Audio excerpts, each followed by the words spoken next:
ఇక్కడ ఇంకొక మాట చెబుతాను నేను. ఇందులో లీలోపాఖ్యానమని ఒక మంచి కథ ఉంది.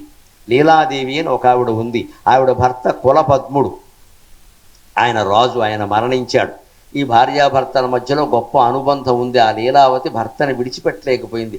భర్త శవాన్ని ఇంట్లో పెట్టుకుని ఎంతమంది పెద్దవాళ్ళు వచ్చినా దహనం చేయడానికి వీల్లేదు, దహనం చేయడానికి వీల్లేదు. నా భర్త బతకాల్సిందే, నా భర్త బతకాల్సిందే. పురాణ కథల్లో ఎక్కడో విన్నాను నేను, భర్తల్ని భార్యలు బతికించుకున్నారు, భార్యల్ని భర్తలు బతికించుకున్నారని. నా భర్త బతకాల్సిందే అని ఆవిడ శవాన్ని అక్కడ పెట్టుకుని సరస్వతీదేవి విగ్రహం దగ్గర కూర్చుంది. ఆవిడ సరస్వతి ఉపాసకురాలు. అక్కడ కూర్చుని ఆవిడ సరస్వతీదేవిని అదే రకంగా యా కుందేందు తుషారహార ధవళ యా శుభ్రవస్త్రన్విత యా వీణావరదండ మండిత కళ యా శ్వేత పద్మాసన యా బ్రహ్మాచ్యుత శంకర ప్రభృతిభిర్దేవై సదా పూజిత సా మాం పాతు సరస్వతీ భగవతి నిశేష జడ్యాపక. ఇలా సరస్వతీదేవి యొక్క శ్లోకాలు, మంత్రాలు ఏమున్నాయో అవన్నీ జపం చేస్తే ఆవిడ అదృష్టమమ్మ. ఆవిడ కృషి ఫలించి ఆశ్చర్యకరంగా సరస్వతీదేవి ప్రత్యక్షమైంది. ఆవిడికి కలలో కాదు, ఇలలోనే ప్రత్యక్షమైంది. మన పురాణాల్లో ఇలాంటివి చాలా ఉన్నాయి. మనకి జరగవు కాబట్టి జరగలేదు అనద్దు. త్యాగరాజస్వామి హనుమత్ సీతా లక్ష్మణ భరత శత్రుఘ్న సమేతంగా రామచంద్రమూర్తిని చూశాడు. అన్నమయ్య అరివేలు మంగాదేవి సమేతంగా వెంకటేశ్వర స్వామిని చూశాడు. భక్త కన్నప్ప భ్రమరాం జ్ఞానప్రసూనాంబిక సహితంగా కాళహస్తీశ్వర స్వామిని చూశాడు. మనం ప్రయత్నం చేస్తే మన ఇళ్లల్లోనే మనం కూడా చూడగలం. ప్రయత్నం చేయాలి. ఓడిపోయినా పర్వాలేదు, ప్రాణం పోయినా పర్వాలేదు. భగవద్ దర్శనం కోసం తపిస్తూ ప్రాణం పోతే అంతకంటే గొప్ప జీవితం ఉంటుందా? ఈ పిచ్చి ప్రయత్నాలు దేనికోసమో చేయడం కంటే దానికోసం చేయొచ్చు కదా. తల బద్దలు కొట్టుకున్నా పర్వాలేదు, భగవద్ దర్శనం అవుతుందంటే. అంత చేస్తే ఆవిడ కనిపించింది. ఆవిడని అడిగింది, నా భర్త అలా చనిపోయాడు, నాకు భర్త దక్కాలంటే ఆవిడ చెప్పింది, లీలా నువ్వు నాకు భక్తురాలివి కాబట్టి నేను దర్శనమిచ్చా. కానీ జాతస్యకి ధ్రువో మృత్యువు ధ్రువం జన్మ మృతస్య చ తస్మాద్ అపరిహార్యే అర్థే నత్వం శోచితుం అర్హసి. పుట్టిన ప్రతి వారికి చావు తప్పదు, చనిపోయిన వాడు మళ్ళీ పుట్టక తప్పదు. ఈ జనన మరణ చక్రంలో నీ భర్త ఇరుక్కున్నాడు, నువ్వు ఇరుక్కున్నావు. నువ్వెంత మమకారం ఉన్నా వదిలిపెట్టక తప్పదు. కావాలంటే నాతో రా, నీ భర్త ఎక్కడున్నాడో చూపిస్తా. ఇది మాయ.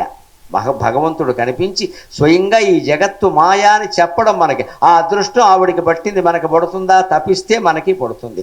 ఆవిడ కనిపించి వెంటనే ఈవిడ చేతులు పట్టుకుని తీసుకెళ్ళి యోగ వాసిష్టంలో లోకాలన్నీ తిప్పితే ఇక్కడ చనిపోయాడని అనుకుంటున్న భర్త శరీరం ఎక్కడుంది కానీ ఆయన అక్కడ వేరే గ్రామంలో, గిరిగ్రామం అనే గ్రామంలో గణపాఠి గారి ఇంట్లో పుట్టేశాడు. అప్పుడే గణపాఠి గారి ఇంట్లో పుట్టేశాడు. ఎందుకంటే ఆయన బ్రహ్మజ్ఞానం కోసం తప్పించాడు, మహారాజు అయి ఉండి.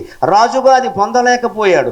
ఆ పుణ్యం వల్ల ఆయన గణపాఠి గారి ఇంట్లో పుట్టాడు. అంతేకాదు, ఇక్కడి నుంచి సరస్వతీదేవి లీలావతీదేవిని తీసుకుని గణపాఠి గారి ఇంటికి వెళ్ళేలోగా 16 ఏళ్ళు గడిచిపోయాయి. గణపాఠి గారి అబ్బాయికి 16 ఏళ్ళు వచ్చేసాయి. ఈ లీలావతి అదే వయస్సులో అదే శరీరంతో ఉంది. సరే, సరస్వతీదేవి ఎప్పుడూ 30 ఏళ్లలాగే ఉంటుంది. దేవతలందరూ అంతే, త్రిదశాఖ అంటారు వాళ్ళు.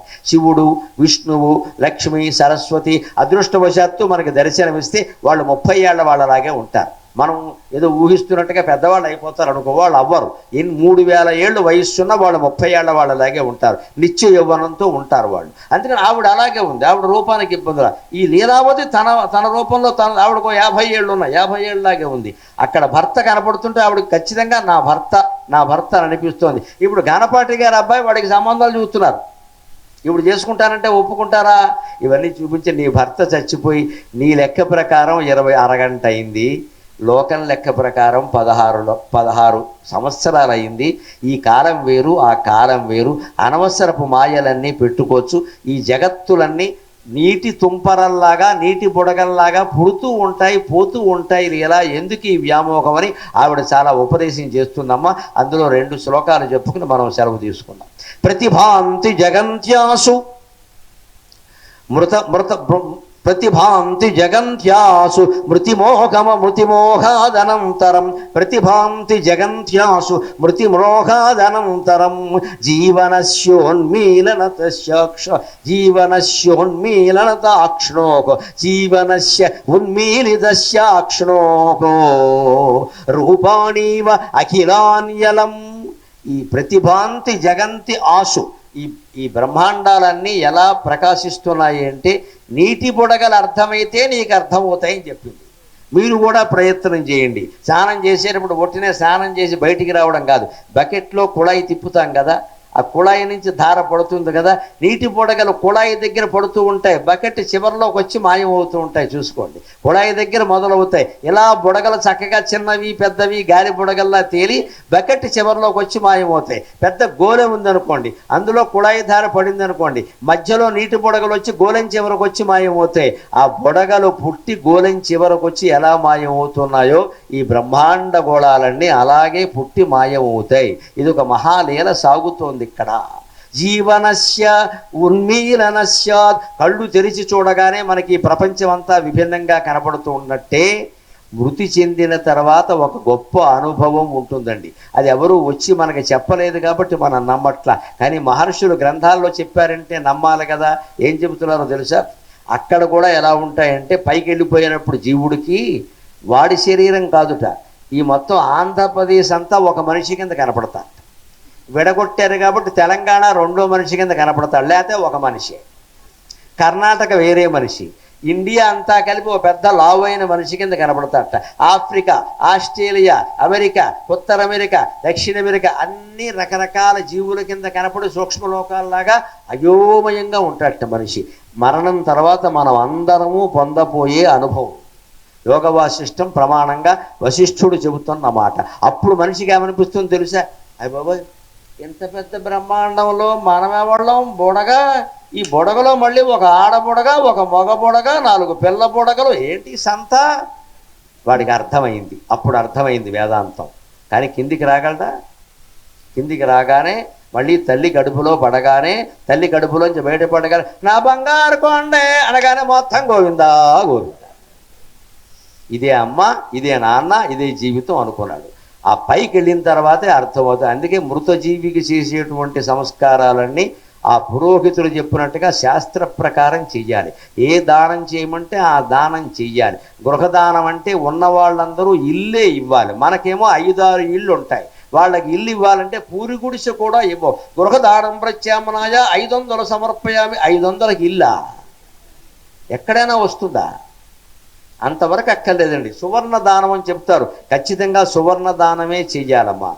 శాస్త్రం చెప్పిన మాట, మనుస్మృతి సహా అనేక గ్రంథాల్లో భారతంలో సహా ఉన్నమాట. ఒక స్త్రీ పోతే ముత్తైదువుగా ఆవిడ ఆభరణాలన్నీ పురోహితులకి, ఊళ్ళో ఉండే పేదవాళ్ళకి దానం ఇయ్యమని చెప్పారు. ఎవరికి నచ్చదు ఈ మాట నాకు తెలుసు. ఇంట్లో కోడళ్ళు కూతుళ్ళు కూర్చొని మొత్తం దీపావళి సామాను పంచుకున్నట్టు పంచుకోవడం కాదు ఇక్కడ.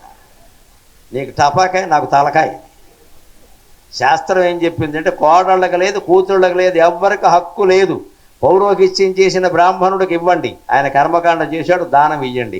ఊళ్ళో పేదవాళ్ళకి ఇవ్వండి. ప్రతి జమీందారీ స్త్రీలు కానీ జమీందారీ పురుషులు కానీ పోయినప్పుడు వాళ్ళ ఆభరణాలు పేదవాళ్ళకి ఇస్తే భారతదేశంలో పేదరికం ఉండదండి, భారతదేశంలో పేదరికం ఉండదు. కానీ మనకి నచ్చదు ఇదంతా. ఎందుకెత్తాం? మనం సంపాదించుకునే పేదవాళ్ళ మీద ఎవ్వరికీ జాలి ఉండదు. పేదవాళ్ల మీద జాలి కోసమే ఈ జీవుడు మొత్తం ప్రవచనాలన్నీ చెబుతాడమ్మా, అనుమానం ఏం లేదు. నేను పేదల పార్టీ, నేను పేదల పార్టీ. నేను మొహమాటం లేకుండా చెబుతున్నా. మీకు ఆభరణాలు ఉన్నాయి కదా అనొచ్చు. ఒక 16-17 ఉంగరాలు ఇప్పుడు నా చేతి నుంచి వెళ్ళిపోయాయి అమ్మా, ఇప్పటికే వెళ్ళిపోయాయి. బలహీనులకే పెడతాయి ఖచ్చితంగా. నేను ఇంటికి వెళ్ళగానే మా ఆవిడ ఎడంచేయి చూస్తుంది, ఈ ఉంగరం ఉందా వెళ్ళిపోయిందా అంట. రెండో ఉంగరం పెట్టేది అందుకే. ఎక్కడైనా ఎవడో మంచి పద్యం చెబితే నాకు నచ్చితే ఇచ్చి పారేస్తాను. మనకి ఎవరో పెట్టారు, మనం పెట్టేసాం, అయిపోయింది. ఇక్కడ వేలు ఖాళీగా ఉంది, ఇంకోటి పెట్టుకుంటాడు. నాకే ఇవన్నీ కూడగట్టి కొడుకులకి కోడళ్ళకి ఇచ్చామనుకో, మాకవి బహుమతులు, వాళ్ళకి అది బంగారం అమ్మేస్తారు, తాకట్టెట్టేస్తారు. ఇది నేను 1000 పద్యాలు అప్పగిస్తే వేసిన కంకణం. మా పిల్లలకి ఏమన్నా అదృష్టవశాత్తు మంచి పిల్లలు బాగానే చూస్తారు, కానీ ఏమనుకుంటారు? బంగారం కింద కనపడుతుంది, వాళ్ళు కంకణం ఎందుకంటారంటే అది బంగారం, just gold, you can mortgage it. ఇంత తేడా ఉందండి ఇవ్వడంలో తేడా. అందుకని సంపన్నమైన స్త్రీల ఆభరణాలు ఊళ్ళో పురోహితులకి చెందాలి. రెండోది పేదవర్గానికి చెందాలి. పురోహితులకు ఎందుకంటే వాళ్ళ కర్మకాండ చేయిస్తున్నారు కాబట్టి వాళ్ళ కుటుంబాలు బాగుండాలి, అలాగే పేదవాళ్ళకి బాగుండాలి. అంతేగాని మొత్తం మనవాళ్ళని కూర్చోబెట్టి పంచుకోవడం కాదు ఇక్కడ. ఇది దానం చేసే విధానం. అందుకని జీవితం నీటి బుడగలాంటిది, ఎప్పుడైనా వెళ్ళిపోయేదే కదా. ఎలా ఏర్పడిందో కూడా చెబుతోంది ఇప్పుడు ఖచ్చితంగా. మృతి చెందితే కానీ ఎవరికి అర్థం కాదు ఆ విషయం. అప్పుడు అర్థమైనా చేసేది ఏం లేదు కదా. అప్పుడు ఆ జీవుడు ఏమనుకుంటాడో తెలుసా? ఆ అత్తగారు మామగారు పెద్దవాళ్ళు ఎవరు పోయినా పైనుండి చూశాడు కదా, మా అబ్బాయి అన్నీ ఇచ్చేస్తే బాగుండు, అన్నీ ఇచ్చేస్తే బాగుండు. వాడు ఎవడో మొత్తం లోపల నొక్కేసాడు. ఇక్కడ శవాన్ని నుంచి ఊడరాని ఉంగరం కూడా చెయ్యి కోసి లాగేస్తారండి వీళ్ళు. ఇల్లు బంగారంగా లాగే ముందే లాగే, లేత రాదు, గట్టిపడిపోతుంది. ఉంగరం కోసమే వీడు బతుకంతా. పైశివుడు ఏమనుకుంటాడంటే, స్వామి ఈ చేసిన షోడశ మహాదానాలే వాడికి దారి చూపిస్తాయి, లేకపోతే అడ్డగోలు దారిలో పెడతాడు వాడంతా. గరుడ పురాణంలో ఉంటుంది ఈ విషయం. మీకు వినాలంటే వరంగల్లో 2 రోజులు గరుడ పురాణం మాట్లాడాను. మా శ్రీ గరికిపాటి నరసింహరావు అఫీషియల్లో ఉంది, శుభ్రంగా వినండి. పాపం వాళ్ళందరూ పాపాలు తగ్గిపోతాయి, పుణ్యాలు పెరుగుతాయి. ఆ మార్గంలో వెళ్ళేటప్పుడు కానీ తెలియదు కదా, అప్పుడు తెలిసి చేసేది ఏం లేదు కదా. అందుకని సృష్టి ఎలా ఏర్పడిందంటే లీలా అని చెప్పి పరమాణవు సర్గవర్గా నిరర్గళం, పరమాణవు సర్గవర్గా నిరర్గళం, మహాచితే స్ఫురం శర్క రుచివత్రసరేణవక. పరమాణువు నుండి సృష్టి ఏర్పడింది. పరమాణువులో ఏముంటాయి? విజ్ఞాన శాస్త్ర అన్వయం చేసుకుందాం. పరమాణువులో 3 అణువులు ఉంటాయి: ప్రోటాన్లు, ఎలక్ట్రాన్లు, న్యూట్రాన్లు. ప్రోటాన్ అనేది అక్కడ స్థిరంగా ఉంటుంది, న్యూట్రాన్ అనేది దాని పక్కనే ఉంటుంది, అది ఇంచుమించు స్థిరంగానే ఉంటుంది. కానీ ఎలక్ట్రాన్ అనేది ఉంటుంది, అది తిరుగుతూ ఉంటుంది, ఎప్పుడూ పర్యటన చేస్తూ ఉంటుంది. ఎలా తిరుగుతుందో తెలియదు, ఎక్కడికెడుతుందో తెలియదు. ఎలక్ట్రాన్ల గతి నిశ్చయించడం కష్టమని హైసెన్బర్గ్ అనేటువంటి శాస్త్రవేత్త అజ్ఞేయవాదం అనే సిద్ధాంతాన్ని కనిపెట్టాడు. ఆ ఎలక్ట్రాన్ల గతి కారణంగానే మన మనస్సు ఇష్టం వచ్చినట్టు సంచరిస్తుంది. సైన్స్కి మనస్సుకి సంబంధం అది. ఆ ఎలక్ట్రాన్ల గతిని నిర్ధారించగలిగితే మనస్సును వెంటనే ఆపేయచ్చు. వాటి మొత్తం గతిని నిర్ధారించడం తపస్సు ద్వారా సాధ్యం, ప్రాణాయామం ద్వారా సాధ్యం, యోగాభ్యాసం ద్వారా సాధ్యం. అది మన భారతీయ ఋషులు కనిపెట్టారు ఖచ్చితంగా. దేని పర్యటనైనా, దేన్ని తిరగబడ్డమైనా ఆపేయచ్చు ఖచ్చితంగా. ఆ పరమాణువులే మొత్తం జగత్తంతా మహాశక్తి రూపంలో వ్యాపించింది. ఆ మహాశక్తే సృష్టికి మూలమైన మూలకాలుగా మారింది. ఆ మూలకాల్లోనే కొన్ని రకాల రసాయనాలు ఏర్పడ్డాయి. ఆ రసాయనాల కారణంగానే మన శరీరానికి ప్రోటీన్లు, ఎమినో యాసిడ్లు, DNA, RNA, క్రోమోజోమ్స్, జీన్స్, జన్యువులు అనబడేవి, కణజాలం, కండరాలు, రక్త మాంసాలు, అస్థికలు మొదలైనవన్నీ ఏర్పడ్డాయి. ఇన్ని ఏర్పడి శరీరం పుట్టాక ఆ మహాశక్తి అందులో ప్రాణశక్తిగా ప్రవేశించింది. ఆ శరీరపు రూపంలో ఉన్నది ఆవిడే, లోపల శక్తిగా ప్రవేశించింది ఆవిడే. యచ్చకించిత్ జగత్ సర్వం దృశ్యతే శ్రూయతే పివా అంతర్బహిష్ట సర్వం వ్యాప్య నారాయణ స్థితః. నీకు భౌతిక రూపంలో, ఆధ్యాత్మిక రూపంలో, సూక్ష్మ రూపంలో కనపడుతున్నదంతా ఒకటే శక్తి. యత్ సాకారం చ నిరాకారం తత్వం తత్పరమం బ్రహ్మ ఇది వేదాంత డిండిమక. ఆకారం రూపంలో కనిపిస్తున్న నీ శరీరమేనా, నిరాకారమైన ఆత్మైనా ఒకే ఒక భగవంతుడు స్వరూపం. దాని పేరు ఆత్మ. భగవంతుడు అనేది కూడా మనకు అర్థం కావడం కోసం పెట్టిన మాట. దాని పేరు ఆత్మ. ఇంకా చెప్పాలంటే తత్, అది ఏదో చెప్పలేం. అది స్త్రీ కాదు, పురుషుడు కాదు, అది ఏమి జంతువు కాదు. తదేజతి తన్నైజతి, అది కదులుతుంది, అదే కదలదు. కాబట్టి దాన్ని అది అని మాత్రమే అంటారు తత్ అని. ఆ తత్పరమైన పరమార్థం ఒక్కటే లెక్కమ్మ, మిగిలినవేవి ఇక్కడ లేవు. అందుకని నీ భర్త గురించి బాధపడవలసిన అవసరం లేదు. ఆయన ఇప్పటికి 2వ జన్మెత్తాడు, 3వ జన్మెత్తడానికి కూడా సిద్ధంగా ఉన్నట్ట చెప్పింది సరస్వతీదేవి జాతకం. ఏమిటో తెలుసా? ఆ గణపాటి గారి అబ్బాయికి పెళ్ళి అవుతుంది అనుకుంటున్నావేమో, అవ్వదు. వాడు 17వ ఏట చనిపోబోతున్నాడని చెప్పి ఆ తల్లిదండ్రుల దుఃఖం. వాడి కర్మ వాడిది. అప్పుడు నీ భర్త మళ్ళీ వేరే జన్మెత్తుతాడమ్మా, నువ్వు వాడి కోసం ఎందుకు ఏడుస్తావు? ఇక్కడ నీ జన్మలో ఆత్మజ్ఞానం పొందడం ముఖ్యం కదా. నన్ను ఎందుకు ఉపాసించావు? భర్తల్ని బతికించుకోవడం కోసమా? పని లేక ఏం చేస్తావు? బతికిస్తే ఎన్నాళ్ళు చేసినా ఇదే సంసారం కదా. ఆత్మజ్ఞానం పొందవమ్మా అని నీలోపాఖ్యానంలో సరస్వతీదేవి ఆ లీలావతీదేవికి ఉపదేశాన్ని ముగించింది. మనం కూడా ముగిస్తూ చరమంగా ఒక్క శ్లోకం యోగవాసిష్ట సారాంశంగా చెప్పుకుందాం. ఈ లీలావతి ఘట్టం చదివినప్పుడు సరస్వతీదేవి గురించి నేను పడిన తపన ఒక్క నిమిషంలో చెప్పి, తర్వాత సారాంశాన్ని చెప్పి 5 నిమిషాల్లో సెలవు తీసుకుంటాం. ఒక గ్రంథం చదివితే తపనతో చదవాలి. నాకు అనిపించింది అప్పుడు, ఏమి లీలావతీదేవి కనపడతావు? నేను 325 అవధానాలు చేశా, సహస్రావధానం చేశా, నాకు కనపడకూడదా? నేనేం పాపం చేశా?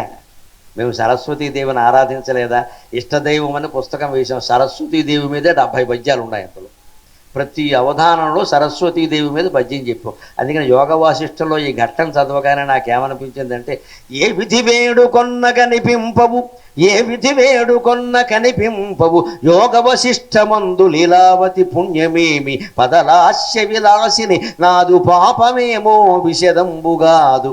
ఏ విధి వేడుకొన్న కనిపింపవు, యోగ వశిష్టమందు లీలావతి పుణ్యమేమి, పదలాస్య విలాసిని నాదు పాపమేమో విషదంబుగాదు. తేల్చుమమ్మా వదలన్నిలున్ కదలుమా, కరుణించుమా, కానిపించుమా అని నేను రోజు సాయంత్రం ఇంటి దగ్గర ఉంటే 6:20 సరస్వతీదేవి దగ్గర ఓ పద్యం చెప్పుకునే సంధ్యావందనం చేసుకుంటాను. అలా మీ ఇంట్లో విగ్రహాల దగ్గర మీరు పద్యం చెప్పలేకపోయినా మాట అయినా చెప్పండి. ఆ కార్చే కన్నీళ్ళు లేవు, అమ్మవారి కోసం కార్చండి. ఇంట్లో ఉండే అయ్యల కోసం, బొమ్మల కోసం కాదు, పనికి మాలిన మేళం కోసం. వీళ్ళ కోసం ఎంత ఏడిచినా ఒకటే, వీళ్ళు ఎవడో మారడు. భగవంతుడి కోసం ఏడిస్తే ఆయన కరుణిస్తాడు. ఇక చివరిగా యోగ వాసిష్టం సారాంశం చెబుతున్నాడు. చిట్ట చివరిలో చెబుతాడు ఆ మాట, గొప్ప మాట. ఒక్క క్షణమైనా మనస్సును నిలపగలిగితే యోగ వాసిష్టం అర్థమైనట్టే అన్నాడు. ఆ మనస్సును నిలపగలిగితే, ఆలోచనారహిత స్థితిలోకి వెళ్ళగలిగితే అది ఎంత గొప్ప విశేషము అంటే, స్నాతం తేన సమస్త తీర్థ సలిలైః తత్తాచ సర్వావని, స్నాతం తేన సమస్త తీర్థ సలిలైః దత్తాచ సర్వావని, యజ్ఞానాం చ కృతం సమస్తం అఖిలాదేవాశ్చ సంపూజితాః, సంసారాచ్చ సముద్ధృతా స్వపితరః త్రైలోక్య పూజ్యోప్యసౌ, యస్య బ్రహ్మ విచారణే క్షణమపి స్థైర్యం మనః ప్రాప్నుయాతు. మీరింటి దగ్గర కూర్చుని ఒక అరగంట జపం చేయండి. నేను మిమ్మల్ని అందరినీ దోసిలి చాచి యాచించే గురుదక్షిణ అది ఒక్కటే. ఒక అరగంట చేయండి చాలు, ఒక అరగంట. ఒక జపం మీకు ఎప్పుడు కుదిరితే అప్పుడు. ముహూర్తాలు ఏం లేవు. ఆడవాళ్ళకు కుదిరే సమయాలు వేరుగా ఉంటాయి, మగాళ్ళకు కుదిరే సమయాలు వేరుగా ఉంటాయి. పర్వాలేదమ్మా, అమ్మవారు క్షమిస్తుందండి. ఉదయమే ఇన్నింటికి అని అనుకోకండి, అదేం లేదు. ఇక హృదయం ముఖ్యం, ఉదయం ముఖ్యం కాదు. యస్య బ్రహ్మ విచారణే క్షణమపి స్థైర్యం మనఃప్రాప్నుయాత్. ఆత్మతత్వ విచారంలో నేనెవరు నా నేను అనే స్ఫురణ ఎక్కడ వస్తుందో అక్కడ గనక మనం మనస్సును నిలబెట్టగలిగితే, ఒక్క క్షణం స్థిరంగా ఉండగలిగితే అది ఎంత ఫలితాన్ని ఇస్తుంది అంటే, స్నాతం తేన సమస్త తీర్థ సలిలైః. కుమారస్వామి వినాయక చవితి కథలో తిరిగిన 3 కోట్ల తీర్థాలు మనం తిరిగినట్టే, స్నానం చేసినట్టే. దత్తాచ సర్వావని, బలిచక్రవర్తిలాగా యావత్ భూమండలాన్ని మనం పేదవాళ్ళకి దానం ఇచ్చేసినట్టే, అనుమానం వెళ్ళా. ఆ ఆత్మధ్యానం అంత గొప్పది. అంతేకాదు, యజ్ఞానాం చ కృతం సమస్తం, ఆ యజ్ఞం ఈ యజ్ఞం అని లేకుండా సృష్టిలో ఎన్ని యజ్ఞాలు ఉన్నాయో అన్ని యజ్ఞాలు మనం చేసినట్టే. అఖిలాదేవాశ్చ సంపూజితాః, అన్ని క్షేత్రాలలో ఉండే అందరు దేవతల్ని మనం ఆరాధించినట్టే. ఇంకో అనుమానం వస్తుంది, ముఖ్యంగా మా బ్రాహ్మణులకు వస్తుంది, అది కూడా నివృత్తి చేస్తా. ఏమండి, ఆత్మధ్యానంలో ఉన్నవాళ్ళు పితృకర్మలు మానయిచ్చా అన్న సందేహం వస్తున్నంతకాలం చెయ్యాలి. వాటంతటవే ఆగిపోతే ఆపేయాలి.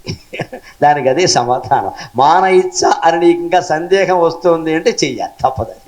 సందేహం వస్తుందిగా, ఆ సందేహం కూడా రాని స్థితికి ఎలా ఉంటుందంటే, సంసారాచ్య సముద్ధృత స్వపితరక.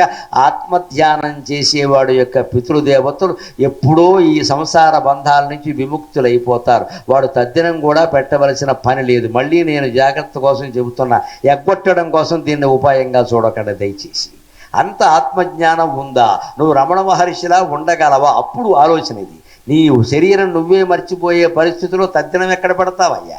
ఆ స్థితికి వెడితే పితృదేవతలు కూడా ఉద్ధరింపబడినట్టే, అనుమానం వెళ్ళా. ముఖ్యంగా ఆడవాళ్ళకమ్మా ఎంత ఉపయోగం. మీరు తీర్థాలు తిరగక్కర్లేదు, క్షేత్రాలు తిరగక్కర్లేదు, పితృకార్యాలు చేయక్కర్లేదు, ఎవ్వరికి ఏ దానాలు ఇవ్వాల్సిన పని లేదు. ఒక్క అరగంట ఇంట్లో కూర్చుని ఆత్మ మీద దృష్టి పెట్టి మనస్సును ఆపగలిగితే చాలు. ఒక క్షణం ఆపినా అది ఘన విజయం సాధించినట్టే అన్నాడు. అంతేకాదు, త్రైలోక్య పూజ్యోప్యసౌ. అటువంటి ఆత్మధ్యానం చేసే వ్యక్తి ఎక్కడైనా ఉంటే వాడికి ఇతరులకి తెలియకుండానే శుభాలు జరుగుతాయి. ఆయన ఏమి సంకల్పిస్తే బందీ అయిపోతాడు, మళ్ళీ నా వల్ల జరిగింది అని బందీ అయ్యకూడదు. ఆయన ఉన్నప్పుడు అక్కడ జరుగుతాయి ఖచ్చితంగా, అంతే.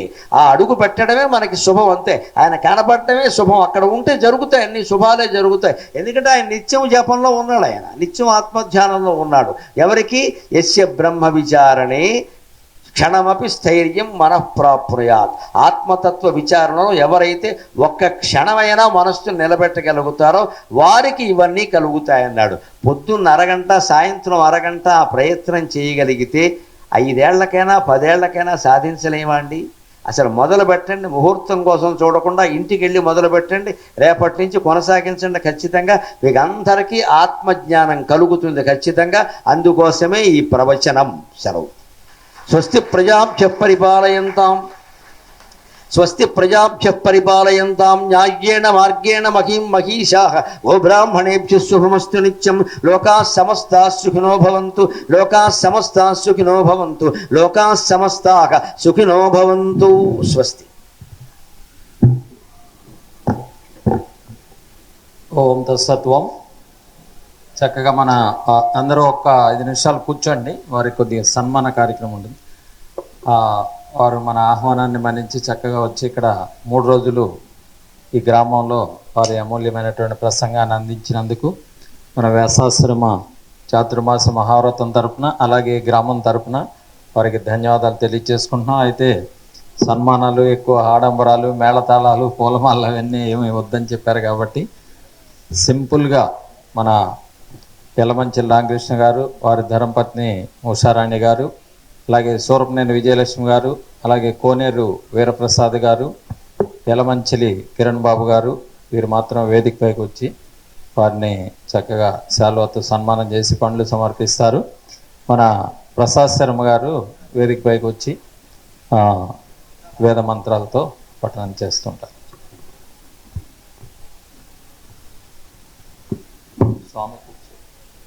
స్వామి కుర్చీ. ఓం సదావికాయ స్తరీర్యాయ శతోతయేన్మాసాహే శతయోనశరదో అజీతానిద్రో దేశరుతి దుర్గాలు విశ్వా ఏ తత్వారః పథయో దేవజానాంతరాత్యా వా పృథివీ విజంతి తేషాయో అజ్ఞానమదీతి భావః తస్మై నో దేవాః పరిదత్తే సర్వే ఆశాస్తే యజమానోసౌ ఆయురాశాస్తే సుప్రజాస్మమాశాస్తే ప్రజాపమనస్యమాశాస్తే ఉత్తరాన్ దేవయజ్యామాశాస్తే భూయో హవిష్కరణమాశాస్తే దివ్యం ధామాశాస్తే విశ్వం ప్రియమాశాస్తే యదనేన హవిషాశాస్తే తస్యాత్తనుధ్యాత్ తస్మై దేవారాసంతాం తదగ్నిర్దేవో దేవేభ్యో వదతే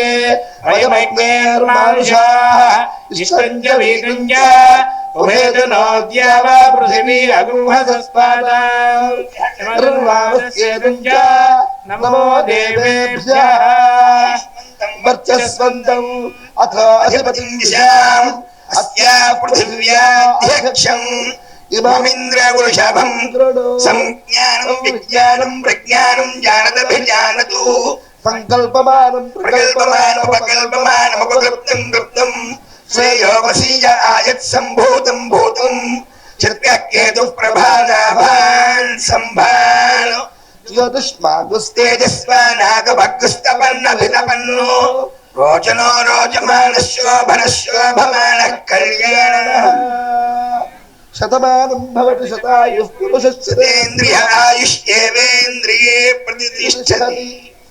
హరి ఓం. ఓం తత్సత్. ఓం సర్వేత్ర సుఖినః సంతు సర్వే సంతు నిరామయాః సర్వే భద్రాణి పశ్యంతు మా కశ్చిద్ దుఃఖమాప్నుయాత్. ఓం దుర్జనః సజ్జనో భూయాత్ సజ్జనః శాంతిమాప్నుయాత్. శాంతో ముచ్యేత బంధీభ్యో ముక్తస్యాన్యాన్ విమోచయేత్.